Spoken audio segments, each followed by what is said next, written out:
Hello,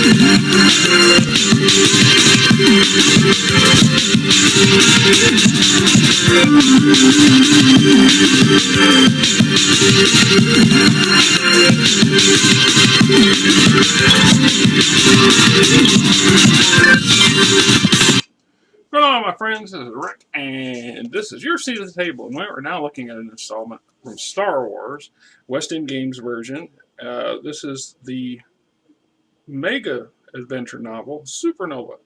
As a supplement for use of Star Wars role-playing game. And in truth, like I said, this is a campaign unto itself. As a module, it is an adventure module, and as a module, oh, it's pretty good size. The rebels race against time the same but doomed people.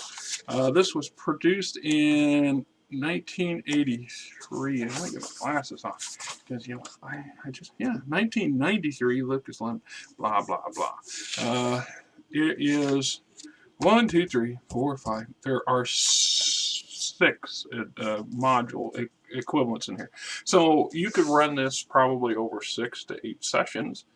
You know, if you get together once a month, this could be a year's worth or half a year's worth of the module or adventure right here. This could be, that's why I say it's a super module, otherwise a campaign module, if you will, because there's just so much going on in here. And I've been reading on it for a couple weeks, so I touched on this once or twice in running sessions. I never quite got completely through it because as tendencies go, players have a short attention span when it comes to certain things, and they want to go off onto tangents. And more often than not, I have a belief of going where the players want to take their characters, or where the characters want to go, as opposed to forcing them to stick within a set parameter script. I bought this in that year for $15, by the way, and so what you would pay for something like this today. The Defront System, information about the system that you're going to be predominantly playing the campaign in. You do visit some neighboring systems. The gist is this: Traveler's Advisory. Space travel into the Demophon system is considered to be hazardous due to the impending supernova. Pilots are advised to pay strict attention to all warning beacons in the directions the planet site controllers, particularly in view of the increasing amount of traffic connected with the evacuation operations. The Empire has imposed martial law on Defront for the duration of the crisis. Search and seizure for contraband from visiting ships is a daily occurrence. So basically, the star is going to blow up soon. And everybody who knows anybody knows this. And this system is located well within the central core of the Republic or the Empire. So it is, well, not next door to Coruscant, it's in the neighborhood.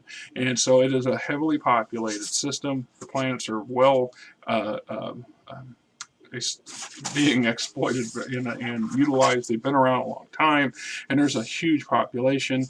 Like in Defront itself is 43 million people. This is the Empire. Even in the age of the Old Republic, it would have been hard pressed to relocate the entire population of the Defront system, let alone just the key planet alone. So a lot of these people are not going to live to see the end of the campaign. That's just that overhanging clock. This is one of the advantages of this particular series of modules, is that you actually do have a running clock. As the GM, you should keep a running tab of the passage of time, because you only have X amount of time, and it's listed somewhere in the back when they suggest that the sun should actually go supernova. And so letting this kind of constrains the players from going off onto tangents unless it's really crazy and they don't really care about because at the end of the day, there's no thing that they can do, or the rebellion can do, or the Empire can do, although the Empire has the motive or the means to evacuate the entire system. They won't do it. They don't have the motive or the morals to do this. They will take who they want and who they deem valuable, etc., etc.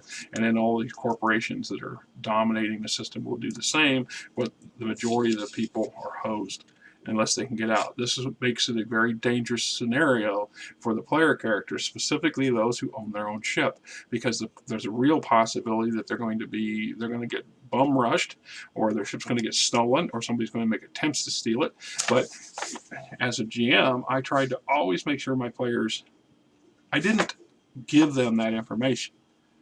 I made every effort to show them through the stuff that's in the book about how the scenario is playing out, and it was up to them to come to the conclusions as to how to hide their ship or protect it or whatever, you know. And then there's actually one or two possible scenarios where they lose their ship, and then it becomes a race to get the ship back or to acquire another transport in a system where everything is, you know, you don't have enough credits in some aspects to pay for your passage off the system. And it gets that bad. So we talk about the planet itself, their society.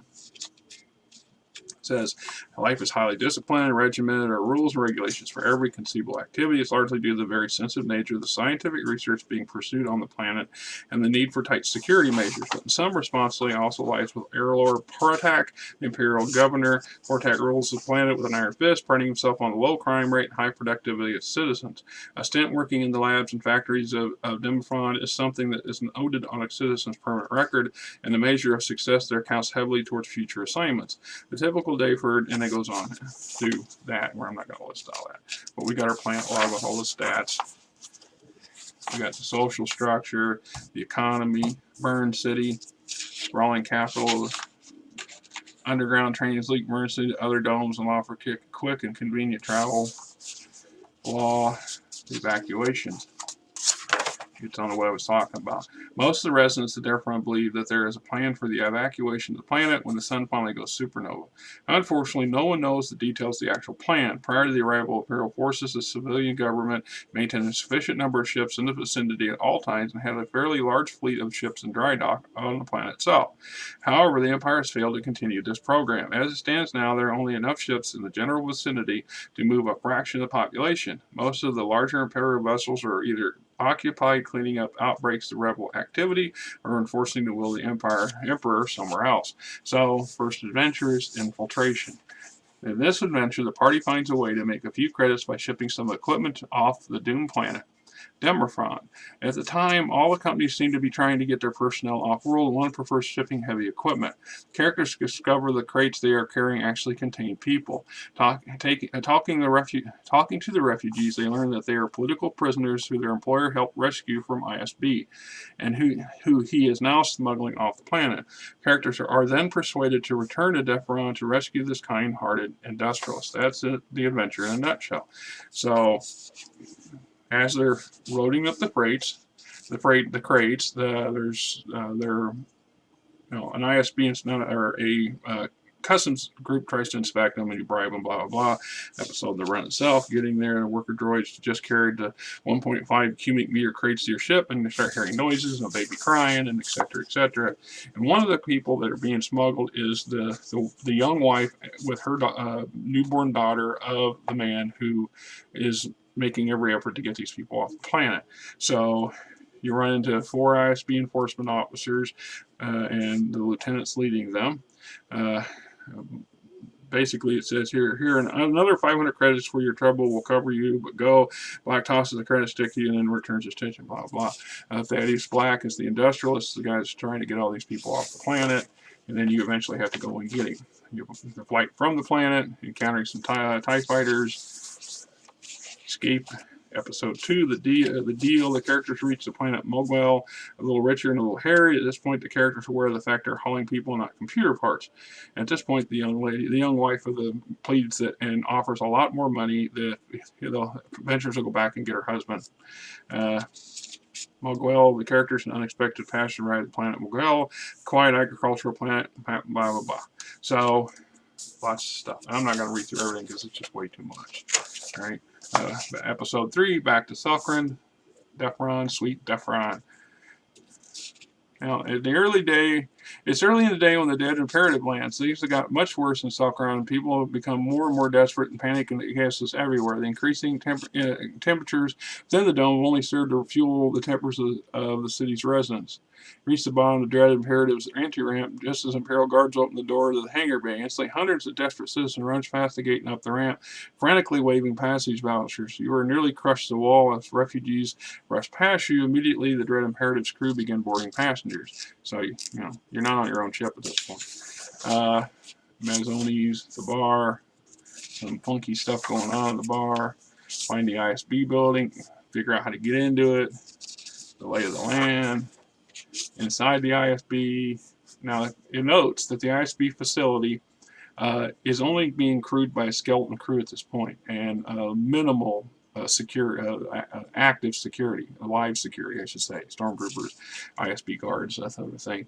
There's still droids and static issues to deal with, and there are a few people still about.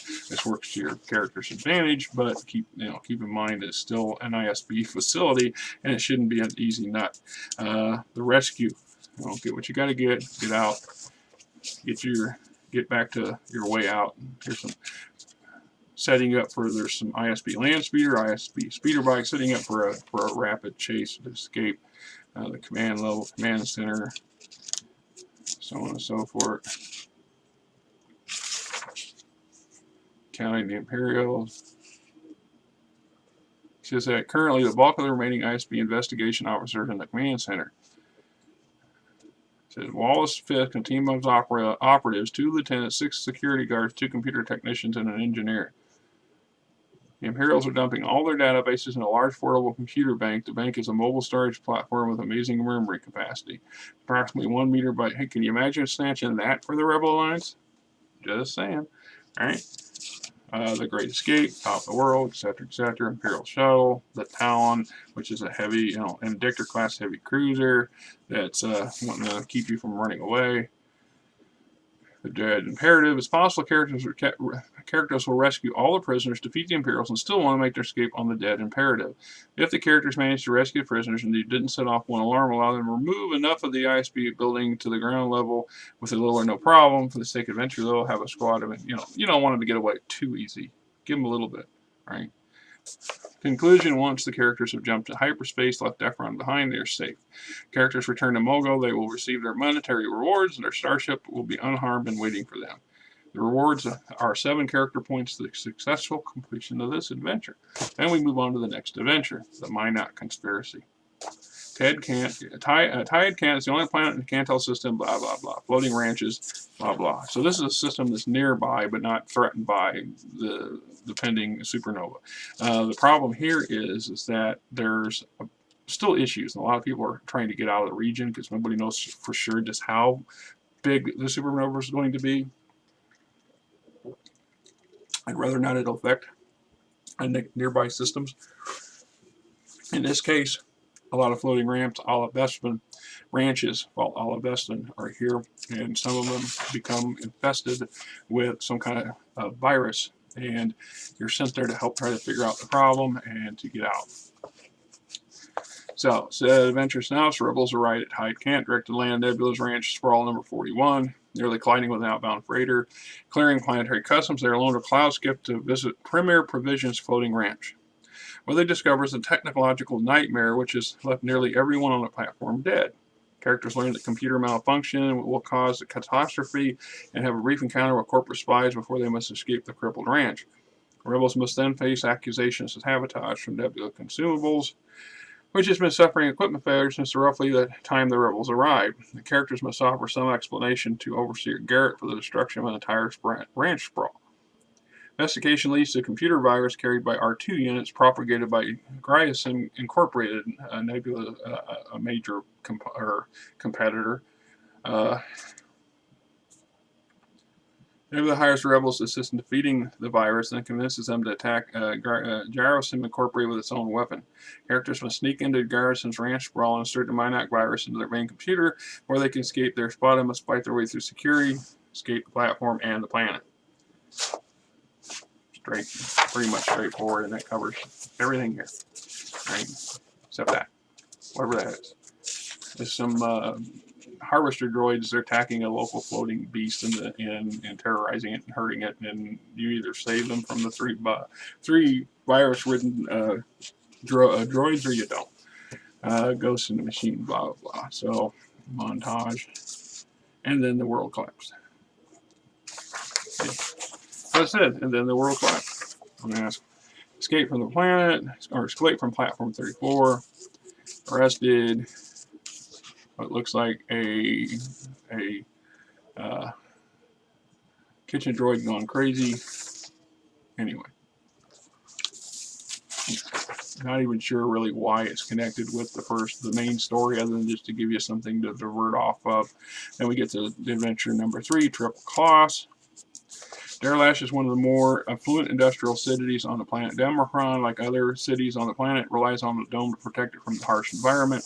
Life in Darlash tends to be much less harsh than other Defront cities, where many of the planet's metropolises are reminded of the Imperial presence every day. Has been left mostly to itself, owing to the fact that one of the previous governors was related to an imperial official of high standing. The name of the governor and his imperial relation have long since been forgotten, but the benefits accrued from their relationship continue. Right? Justice, business, and industry, places of note, government. Explode, little star. Reaction to the citizenry, the current situation is only barely restrained panic. While Darla having been a corporate city for most of existence, most of the residents believe that they are cared for by the firms that they have seen to their families' needs for generations. Whether this aid ever materializes, only time will tell. The evacuation of a city of 6 million will be expensive and time-consuming, strain the corporation's resources to their limits. So, what do you think? Right? The DCP had been forced to start shooting first, asking questions later, as arguments over berths on evacuation ships escalate into shootouts. Alright. Bunch of yahoos. Come on, where's the thing? Where's the thing? They're supposed to, usually there's, I don't know. Usually there's a little capture that tells you what's going on in here. Basically, you're trying to get some people and other people. Here we go. With an current crisis occurring on Defront, general chaos involved evacuation, opportunity to make easy money ferrying people out as irresistible to smugglers, traders, and virtually anyone else with ship and can carry extra passengers. Characters have been contacted by a family of the city of Darla for Demophon. They are offering 50,000 credits for a simple task of ferrying the Urshamp family to another system. Just a family of 4, no more belongings than what they can carry on their backs. What could go wrong? And then to start away with episode 1, any landing you walk away from. All right. Having accepted the offer, the characters travel to Defront for landing. Never you've seen so much space traffic around one planet. A snarl of ship slows your approach, and it's a few hours before you're given clearance to land. Landing at Darla Stayport is fairly routine. You're waiting, blah, blah. As you head towards a set of docking bay exit doors, they fly up and you find yourself facing an armed contingent of men, greedy eyes locked on your ship. With a throaty growl, the leader of the mob says, "Get on board, make it back on board. We're your cargo and we're leaving now." Yeah, you know how that's going to end up if you do that, right? The smoke clears, local authority helps you out, etc., etc. Find the family, find out the family's one of the women's pregnant. You got to deal with that. Avoid a press gang. Avoid getting your ship. Then we find out the real story. The true reason behind the Urshan's rush to escape twofold. First and foremost, Zome has been working for some time at Toma Navigation's NGW Hyperdrive Jump Program. Stands for Near Gravity Well. This program would allow starships to jump in and out through the still closer proximity of stars and planetary systems. Extremely experimental, and he's got the blueprints. And the other one is that apparently one of his wives is working for the competitors. His wife is, anyway. Are we there yet? Episode 4, any port in a storm. Trying to find a place to land. Get out. Episode 5, out of the frying pan. Everybody remember where we parked. As the characters arrive at their docking bay, everything will seem to be normal, but when the characters open the doors to the hangar, they will be greeted by a stunning surprise. The ship is gone. The hangar bay is just as it was when they arrived, except the absence of their ship. Now they too are trapped. And episode 6 is Into the Fire. Where's our ship? How do we get it back? Which brings us to Getting your ship and escape. After the characters have rescued their ship and run through the emergency pre-flight procedures, they should head back to the hangar bay at the starport. Captain Flint will have the air sets all ready for a quick touch-and-go landing, marking of passengers. Air sets are ready and willing to leave at Earth as soon as they can. Difficulties have encountered reason enough to leave everything else behind. By this point, characters will probably want to make sure that Defront and the Demophon system are nothing but memories and the money that doesn't hurt either. Which brings us to Adventure 4, the Evacuation Objective. Alright. Alright. Let's see if we can find it. A new alien species nobody knew about. It's also going to be decimated when the system goes out. Oh, for Pete's sake, come on. Sometimes you just can't get to break. Basically, the gist is that you go back and you try to rescue some people, and you find out this alien race is there. Try to help some of them get out, escape, etc., etc. Meanwhile, things are becoming crazier and crazier. So we get to the end, the beginning of the end. One last trip back to Demophon for something very important. Rebel spies. Alright. The tone. Game Masters should keep in mind that the world of Demophon is not a pleasant place, and you have to try to get that feeling across. It's a dark and gritty world, and there's a distinct possibility that the characters will be put into situations they have barely had to face. You should be careful to review the background material on a planet. Try to work some adventures set in the world prior to the news of the Supernova into your campaign. So if you're running a long-term campaign and you know you want to touch this, what they're suggesting is that a year before you go here, prior to it, maybe have them run off to this system, to this planet, before the supernova or the planet is, or the sun is discovered to be in its last stages of life and getting ready to blow up. So they have an idea that when they come back now, how just distinctly bad things have gotten. All right. It says here, if the characters have a good relationship with the rebellion, they might be asked to travel to Defront System to investigate the disappearance of an agent who is carrying vital information. Once the characters enter the system, they will be contacted by Imperial forces. They will be ordered to land at Blarenport, and the ship will be confiscated to help with the relief effort. Characters could also be contacted by the rebel operatives because they are the closest free agents that the rebellion knows near Defront. Episode 1, the confiscation. So, as soon as you get there, this feller takes your ship. Oh, but we'll return it to you in final order. Good luck with that. So, your episode 2, your mission should you decide to accept it. The characters know the following about the missing rebel agent, right? So you're going to go try to get this guy, somehow get your ship back, get through all the madness, insanity, and the desperation, and some local thugs who all know that the time is coming, and we need to get away. We need to get a ride off the planet. This is straight up. And of course, there you go. The end is nigh. Supernova. There is a lot in here, and I did not do it justice by any means. But there is an excellent series of modular mini campaign. If you ever get your hands on it, get it. It's worth looking into and playing. Just saying, just my opinion.